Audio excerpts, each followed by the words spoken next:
ये सूर्य भी ईश्वर का एक रूप है जो दिखाई देता है, जो अपने धूप से तुम्हें छूता भी है और अपने उजाले में सृष्टि का ज्ञान देता है। क्या ये किसी गुरु या आचार्य से कम है? और संध्या में जब ये डूब जाता है तो हम निराश नहीं होते। क्यों? क्योंकि हमें विश्वास है कि यह कल फिर आएगा, एक नई सुबह के साथ। सिद्धार्थ, ईश्वर के एक नहीं अनेक रूप होते हैं। कभी वो आचार्य कौंडिन्य के रूप में आता है, तो कभी सूर्य बनकर, कभी मित्र के रूप में आता है, तो कभी पुत्र बनके। न जाने कल तुम्हें किस रूप में मिल जाए।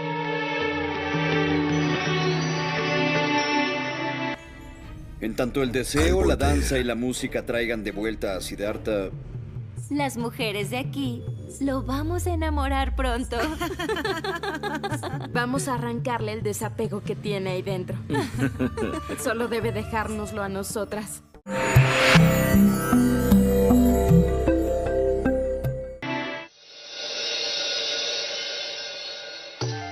आइए महामंत्री जी, स्वागत है आपका।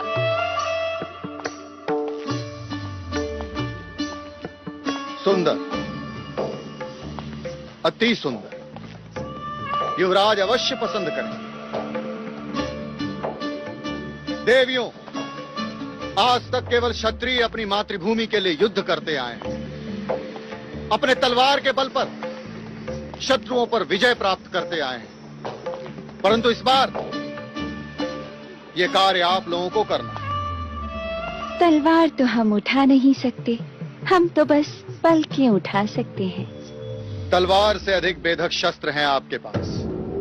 आपका सौंदर्य, आपका श्रृंगार, आपकी ये भाव भंगिमाएं, रति जैसी मादकता और उन सब से सर्वोपरि आपकी पुरुषों को समझने की क्षमता। युवराज स्वभाव से उदास है, करुणा से भरे हैं, दूसरों के दुख को अपना दुख समझते हैं। आपका ये कर्तव्य होगा कि आप सब उन्हें वैराग के विपरीत उंगली पकड़कर जीवन का आनंद प्राप्त करने की शिक्षा दें। उन्हें समझाएं कि संसार में जितना दुख है उससे कहीं अधिक सुख है। ये रंगीन रातें, ये मादक शरीर, ये सुर, सुरा, ये वो सुख है जिससे उनके मन में उठने वाली वैराग की भावना सदा के लिए समाप्त हो जाए। हम तो युवराज को देखने को बड़े आतुर हैं। और हम आपको उनसे मिलवाने को। जो गणिका उनके आसक्ति का कारण बनेगी, वो सम्राज्ञी का सम्मान पाएगी। अति उत्तम। आप चिंतित न हो महामंत्री जी। जीवन का ऐसा आनंद ना तो कभी उन्होंने सोचा होगा और ना ही कभी पाया होगा। उदासी उनकी दास होगी और आनंद उनका साथी। देखना, ये रतियां उनको कामदेव बना के ही छोड़ेंगी।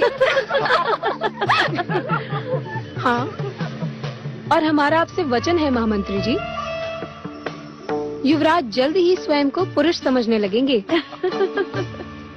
उनसे उनका वैराग्य छीन लेंगे हम। दीदी, क्या हम युवराज से लड़ने जा रहे हैं? हाँ? लड़ने नहीं, हम उनसे प्रेम करने जा रहे हैं। हम युवराज को युवराज से महाराज बनाएंगे। कपिल वस्तु के लोग हमें बहुत बधाई देंगे। अर्थात युवराज यहाँ आएंगे? हाँ, युवराज यहाँ आएंगे। सच सच।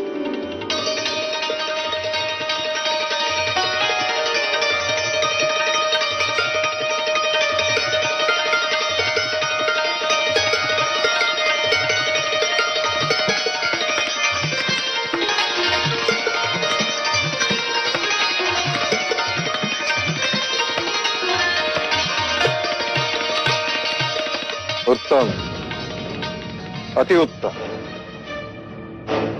संगीत और श्रृंगार युवराज को वैराग्य से वापस ले आए। बस महाराज आप निश्चिंत हैं।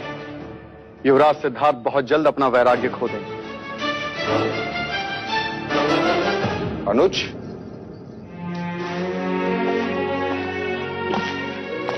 प्रणाम महाराज। तुम देवदास से कब लौटे? अभी अभी लौटे महाराज। अभी तक खुश तो है? जी। और महाराज दंड पानी? सदा की भांति बात तो मिश्रे की ही कर रहे थे, परंतु ईर्ष्या की गंध तो आ ही रही थी। आपसे और युवराज सिद्धार्थ से बड़ी ईर्ष्या करते हैं हम। महाराज, बोलो अंगद। कौशल नरेश का राजदूत आया है, महाराज से मिलने की अनुमति चाहता है। कौशल? जी महाराज। महाकौशल का राजदूत? क्यों? उसे कहो कि हम राज्यसभा में मिलेंगे। जो आ गया महाराज। कपिल वस्तु के शाक्य नरेश, महाराज शुद्धोदन, मैं आपको अपने पुत्र युवराज प्रसन्नजीत के राज्याभिषेक के अवसर पर श्रावस्ती पधारने का आमंत्रण देता हूं। आपकी उपस्थिति युवराज का सद्भाग्य होगा और मेरा बहुमान। मोहर कौशल नरेश, महाराज महाकौशल।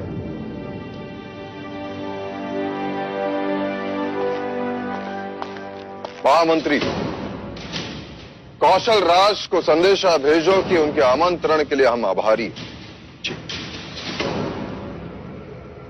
पुत्र का राज्याभिषेक हर पिता के जीवन के लिए सौभाग्य होता है।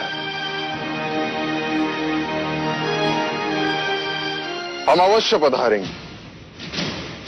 महामंत्री, राजदूत को उनका सम्मान दिया जाए। जो आज्ञा।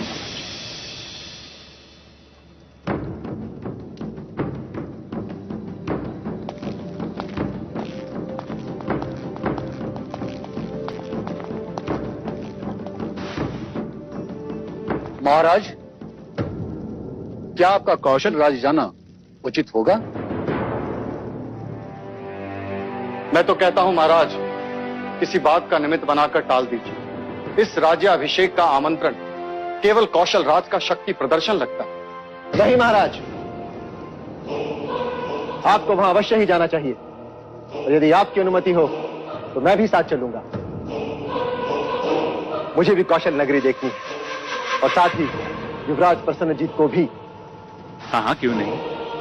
वैसे भी आज नहीं तो कल हमारा सामना प्रसन्नजीत से होगा ही। नहीं, तुम नहीं जा सकते। किंतु क्यों नहीं जा सकता? यदि मैं तुम्हें ले जाऊं तो मैं सिद्धार्थ को कैसे मना कर पाऊंगा? तो आप सिद्धार्थ को भी साथ ले चलिए। नहीं देवदत्त, इस समय कपिल वस्तु के भावी सम्राट को वहां ले जाना खतरे से कम। क्यों हर बार सिद्धार्थ की वजह से मुझे सहन करना पड़ता है? क्यों आप उसे कोई भी कारण बता के मना नहीं कर सकते?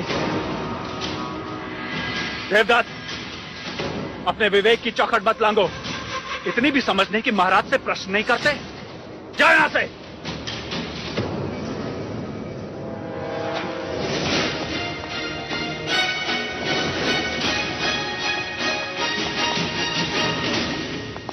महाराज, देवदत्त की ओर से मैं क्षमा मांगता। मैं उसे समझा दूंगा।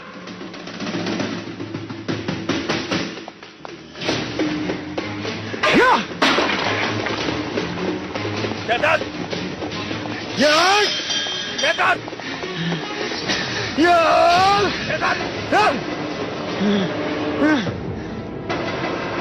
क्रोध में चीजों को नष्ट करने का स्वभाव तुम्हें तुम्हारी मां से मिला है।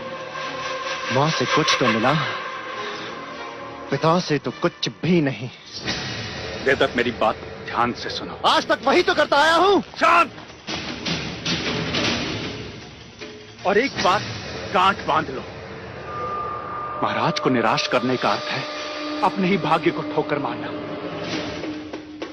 सिद्धार्थ से दूर जा रहे हैं महाराज। उसे भोग विलास में इतना डुबो दो कि सांस लेने की सुध न रहे। उससे क्या होगा? विलास का अतिरेक उसे निष्क्रिय बना देगा। तलवार जब अधिक समय तक मयान में रहती है तो उसे जंग लग जाता है, और जंग लगी हुई तलवार पर प्रजा कभी भरोसा नहीं करती। समझे?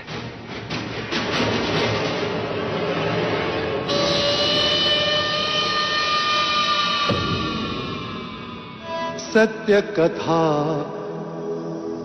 पुरुषार्थ कथा, सुनो सुनो सिद्धार्थ कथा।